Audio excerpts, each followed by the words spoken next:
ಶುಭ ಸಂಜೆ ಎಲ್ರಿಗೂ ಕ್ಷಮೆ ಇರಲಿ. ನಮ್ಮ ತಂಡದಿಂದ ಫಸ್ಟ್ ಪ್ರೆಸ್ ಮೀಟ್ ಇದು, ಇವತ್ತೇ ಸ್ವಲ್ಪ ಮಿಸ್ಟೇಕ್ ಆಗೋಯ್ತು, ಕಾರಣ ಅಂತ ಹೇಳಿದ್ದೆ. ಇದು ಇವನೇ ಶ್ರೀನಿವಾಸ ಸಿನಿಮಾದ ನಿರ್ದೇಶಕ ಎಸ್ ಕುಮಾರ್. ನಾನು ಈ ಸಿನಿಮಾ ಬಂದು ಒಂದು ಕ್ರೈಮ್ ಥ್ರಿಲ್ಲರ್ ಬೇಸ್ ಮೇಲೆ ಮಾಡ್ಕೊಂಡಿದ್ದೀವಿ. ಈಗಿನ ಸೋಷಿಯಲ್ ಮೀಡಿಯಾ ಏನು ಪ್ರಾಬ್ಲಮ್ ಕೊಡ್ತಾ ಇದೆ ಜನಗಳಿಗೆ, ಸೋಷಿಯಲ್ ಮೀಡಿಯಾದಿಂದ ಏನೆಲ್ಲ ಪ್ರಾಬ್ಲಮ್ನ ಫೇಸ್ ಮಾಡ್ತಿದ್ದಾರೆ, ಆ ಬೇಸ್ ಮೇಲೆ ಇಟ್ಕೊಂಡು ಒಂದು ಕ್ರೈಮ್ ಥ್ರಿಲ್ಲರಲ್ಲಿ ಒಂದು ಕಥೆನ ಹೇಳಕೊಳ್ತಿದ್ದೀವಿ ಇವನೇ ಶ್ರೀನಿವಾಸ ಸಿನಿಮಾದಲ್ಲಿ.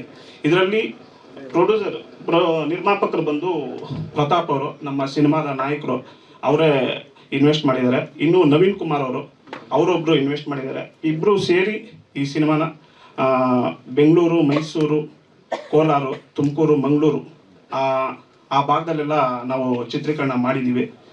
ಇನ್ನು ಈ ಸಿನಿಮಾದಲ್ಲಿ ಪಾತ್ರಧಾರಿಗಳಾಗಿ ಪವನ್ ಕುಮಾರ್ ಅವರು, ಅಂದರೆ ಧೀರ ಸಾಮ್ರಾಟ್ ಸಿನಿಮಾದ ನಾಯಕ ನಟರು ಹಾಗೂ ನಿರ್ದೇಶಕರಾದ ಪವನ್ ಕುಮಾರ್ ಅವರು ಆಕ್ಟ್ ಮಾಡಿದ್ದಾರೆ. ಇನ್ನು ಪ್ರತಾಪ್ ಅವರು ಲೀಡ್ ರೋಡ್ ಅಂದರೆ ಶ್ರೀನಿವಾಸ ಅನ್ನೋ ಒಂದು ಕ್ಯಾರೆಕ್ಟ್ರು ಅವರು ಪ್ಲೇ ಮಾಡಿದ್ದಾರೆ. ಇನ್ನು ನಾಯಕ ನಟಿಯಾಗಿ ಪ್ರಿಯಾಂಕಾ ಆರಾಧ್ಯ ಅವರು, ಆಮೇಲೆ ಪೂಜಾ ಅವರು ಮಾಡಿದ್ದಾರೆ. ಇನ್ನು ಏನಾದ್ರು ಕ್ವಶನ್ ಇದ್ರೆ ನೀವು ಕೇಳಿದ್ರೆ ಸರ್. ಸರ್ ಶುರುವಾಗಿ ಒಂದು 2-3 ಇಯರ್ಸ್ ಆಯ್ತು ಸರ್.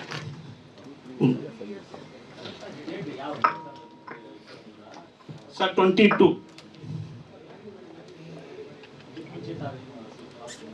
ಸರ್ ನಾನು ಇದಕ್ಕೆ ಮುಂಚೆ ಅಸಿಸ್ಟೆಂಟ್ ಆಗಿ, ಅಸೋಸಿಯೇಟ್ ಆಗಿ ಸೀರಿಯಲ್ಲು ಮತ್ತು ಸಿನಿಮಾಗಳಲ್ಲಿ ಕೆಲಸ ಮಾಡಿದ್ದೆ. ಬಿಲ್ ಗೇಟ್ಸ್ ಅನ್ನೋ ಒಂದು ಸಿನಿಮಾದಲ್ಲಿ ಅಸೋಸಿಯೇಟ್ ಆಗಿ ಕೆಲಸ ಮಾಡಿದ್ದೆ.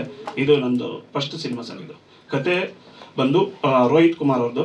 ಚಿತ್ರಕಥೆ, ಸಂಭಾಷಣೆ, ನಿರ್ದೇಶನ ನಾನು ಮಾಡಿದ್ದೀನಿ ಸರ್. ಸರ್ ಈಗಿನ ಸೋಷಿಯಲ್ ಮೀಡಿಯಾ ಏನು ಪ್ರಾಬ್ಲಮ್ಸ್ನ ಫೇಸ್ ಮಾಡ್ತಿದ್ದಾರೆ ಅಂದರೆ, ಸೋಷಿಯಲ್ ಮೀಡಿಯಾದಲ್ಲಿ ಇವಾಗ ಏನಂದರೆ ಬೆಳಗ್ಗೆ ಆದರೆ ಸಂಜೆ ಆದರೆ ಏನೇನೋ ಅಂದರೆ ನಮ್ಮ ಪರ್ಸ್ನಲ್ಗಳನ್ನೆಲ್ಲ ನಾವು ಪ್ರಚಾರ ಥರ ಮಾಡ್ಕೊಳ್ತಾ ಇದ್ದೀವಿ. ಅದರಿಂದ ಏನೇನು ಪ್ರಾಬ್ಲಮ್ನ ನಾವು ಫೇಸ್ ಮಾಡ್ಕೊಳ್ತೀವಿ ಅಂದರೆ ಫೇಸ್ ಮಾಡಬೇಕಾಗುತ್ತೆ ಅನ್ನೋದನ್ನ ಈ ಸಿನಿಮಾದ ಮೂಲಕ ಒಂದು ಮೆಸೇಜ್ ಮೂಲಕ ಹೇಳ್ಕೊಟ್ಟಿದ್ದೀವಿ ಸರ್. ಅಂದರೆ ದಿನನಿತ್ಯ ನಾವು ನೋಡ್ತಾ ಇರ್ತೀವಲ್ಲ ಸರ್, ಈಗ ಸೋಷಿಯಲ್ ಮೀಡಿಯಾದಲ್ಲಿ ಪ್ರತಿದಿನನೂ ಒಂದು ಪ್ರಾಬ್ಲಮ್ಸ್ ನೋಡ್ತಾನೆ ಇರ್ತೀವಿ. ಯಾರೋ ಒಂದು ಮನೇಲಿ ಏನೋ ಒಂದು ಅಪ್ಲೋಡ್ ಮಾಡಿದಾಗ, ಏನೋ ಒಂದು ಪ್ರೋಗ್ರಾಮ್ ಇದೆ ಅಂತ ಒಂದು ಅಪ್ಲೋಡ್ ಮಾಡಿದಾಗ ಆ ಮನೆಯಲ್ಲಿ ಯಾವುದೋ ರೀತಿ ಒಂದು ಪ್ರಾಬ್ಲಮ್ಸ್ ಆಗ್ಬೋದು, ಇಲ್ಲ ಹೆಣ್ಣಿನ ಅತ್ಯಾಚಾರ ಆಗ್ಬೋದು. ಈ ವಿಚಾರಗಳನ್ನ ಇಟ್ಕೊಂಡು ಈ ಸಿನಿಮಾನ ಮಾಡಿದ್ದೀನಿ.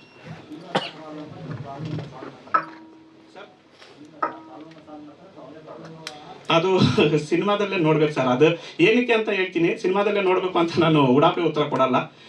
ಏನಂದ್ರೆ ಆ ಕತೆ ಬಂದು ಇವನೇ ಶ್ರೀನಿವಾಸ ಅಂತ ಏನು ನೇಮ್ ಇಟ್ಟಿದ್ದೀವಿ, ಆ ಕತೆ ಸಿನಿಮಾದಲ್ಲಿ ಬಂದು ನೋಡಿದಾಗ ಆ ಟೈಟ್ಲ್ ಏನಕ್ಕೆ ಇಟ್ಟಿದ್ದೀವಿ, ಈ ಹೀರೋಗೂ ಆ ಟೈಟ್ಲ್ಗೂ ಆ ಕತೆಗೂ ಏನು ಸಂಬಂಧ ಇದೆ ಅಂತ ಟೋಟಲ್ ಆಗಿ ಆ ಟೈಟ್ಲಲ್ಲೇ ಇದೆ sir.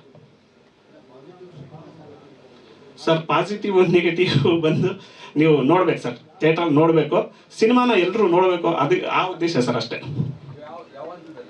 Sir. Cinema full complete ಆಗಿದೆ, ಜನವರಿಲಿ ರಿಲೀಸ್ ಮಾಡೋ ಪ್ಲ್ಯಾನ್ ಇದೆ ಸರ್.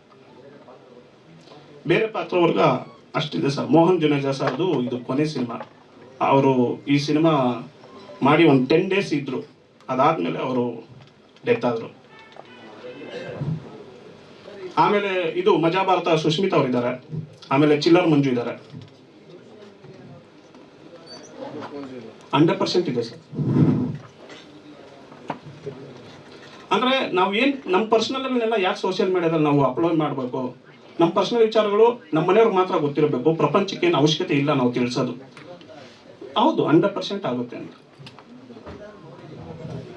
ಸರ್. ದಿನನಿತ್ಯ ನೋಡ್ತಾ ಇದೀವಲ್ಲ ಸರ್. ಹಾಂ,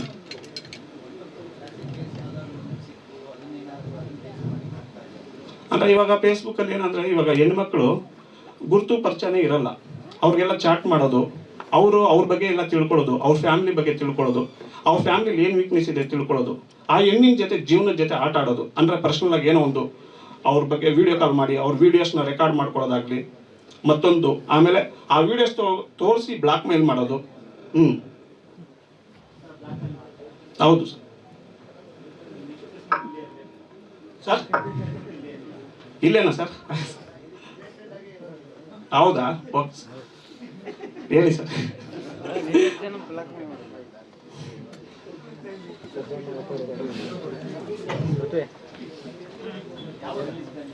ಸರ್ ಜನವರಿ ಸರ್ ಟೋಟಲ್ ಬಂದು 3 ಫೈಟು 3 ಸಾಂಗ್ ಇದೆ ಸರ್. ಅದು ಮುಂದಿನ ದಿನಗಳಲ್ಲಿ ಅಂದರೆ ಆಡಿಯೋ ಲಾಂಚ್ ಮಾಡ್ತೀವಿ. ಸರ್ ಮ್ಯೂಸಿಕ್ ಡೈರೆಕ್ಟರ್ ಬಂದು ಹರ್ಷ ಕೋಗೋಡು ಅಂತ, ಶ್ರೀಹರಿ ಅಂತ, ಆಮೇಲೆ ಸುಭಾಷ್ ಅಂತ 3 ಜನ ಒಂದೊಂದು ಸಾಂಗ್ ಮಾಡಿದ್ದಾರೆ ಸರ್.